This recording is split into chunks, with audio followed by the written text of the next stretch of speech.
Astronauts to the moon. Ignition sequence start. 3, 2, 1. Houston, we have a problem. Liftoff. We have a liftoff. We copy you on the ground. You got a bunch of guys about to turn blue. What you're seeing here is a mirage. What's going on, everyone? It's Jeranism, back with another video for you today.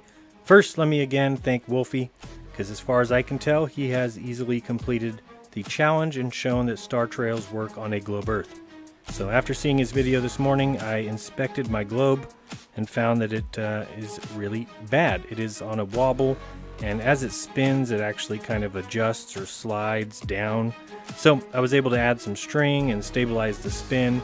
I also followed Wolfie's direction on making sure to be diligent in precisely lining up the string that stretched from the North Pole to Polaris, and then using the laser first to ensure that the north-south spin axis was directly lined up with Polaris.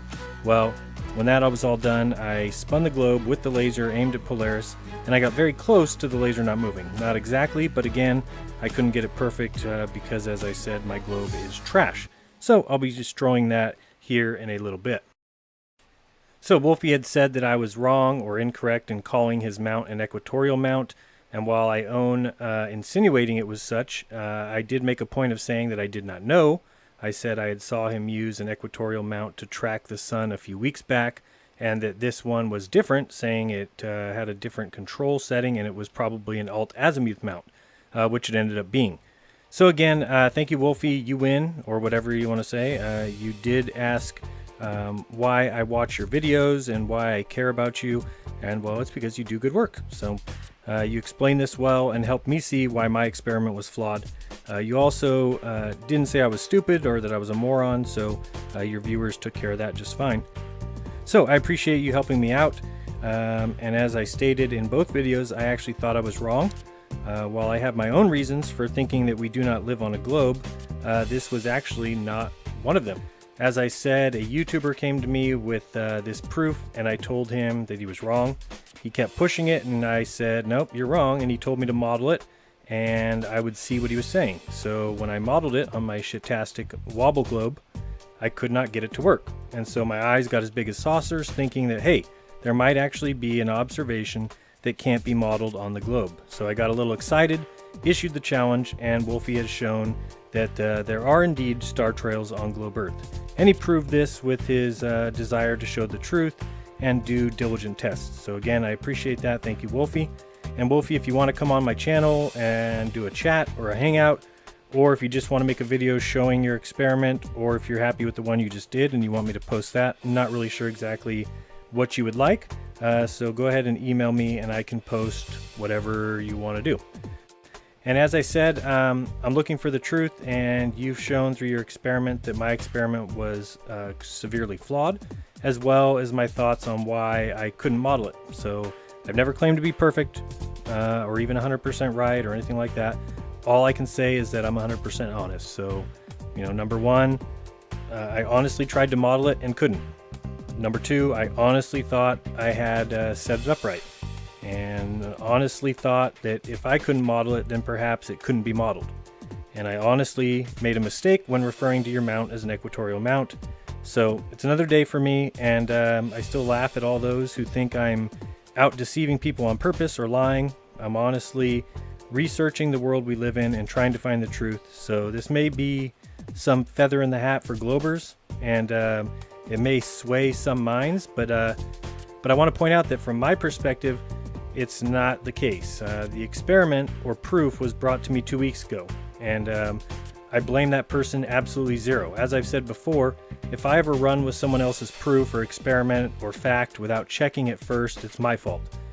So if I had set my experiment up correctly, if I would have had a functioning globe and I would not have effed this up, and I would have seen that the person who brought me this experiment was wrong, but instead, because I did have a flawed setup, my experiment was flawed and I got faulty results. So the only person I can blame in that instance is me.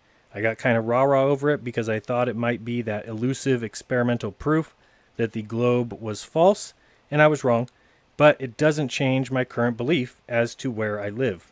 So there's too many other issues for me, and 2 weeks ago I believed the star trails could be the result of a spinning ball. So today I'm back to that belief. Now, do I believe I live on a spinning ball? Well, no, I do not. Do I think I can see other suns 25 trillion miles away? No, I do not. Do I think men have been to the moon and back 50 years ago, and since human beings have maxed out at, 300 miles? No, I don't. Do I think people are upside down in Australia? I don't. Do I think that the sun is 890,000 miles wide? No, I don't. Do I think boats go over the curvature? No, I don't. Do I think the sun is 93 million miles away? I don't.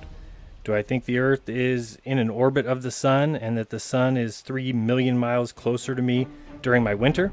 Nope, I don't. Do I think gravity is any more than just an explanation for things that are heavier than air falling and things that are lighter than air rising? No. Do I think NASA has earned or even spends the $53 million it gets daily correctly? No. Do I think that there are astronauts in a space station 250 miles above Earth doing science, flying 17,000 miles per hour, and that there is a legit reason we do not get a 24/7 feed from the said craft? Nope, I do not.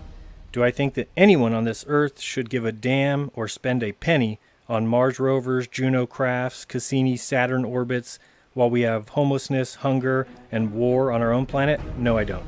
However, do I think that star trails as we observe them can be modeled accurately on a spinning globe tilted 23.5 degrees? Well, yes, I do.